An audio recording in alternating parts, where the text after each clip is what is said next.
Всем ассалам алейкум, друзья! Чувствую, нас ждет жаркий финал в этом году. Давайте заценим подготовку кыргызского Флойда Самата против мощного нокаутера Линдруша Акопяна.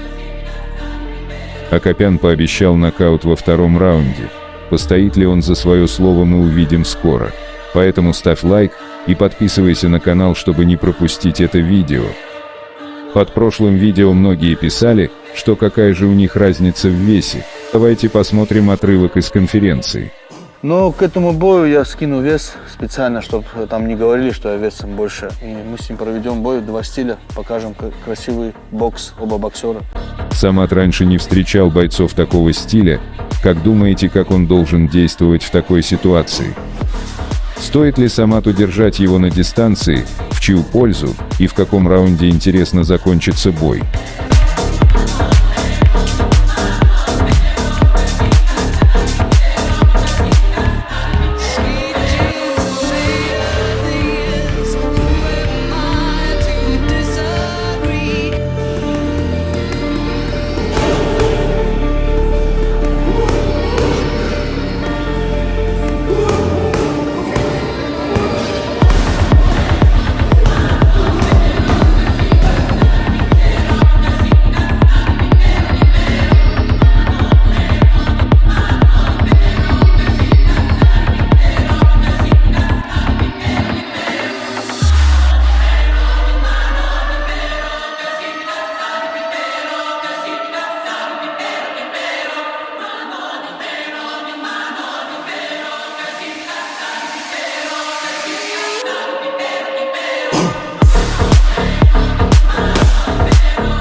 Хорош, хорош.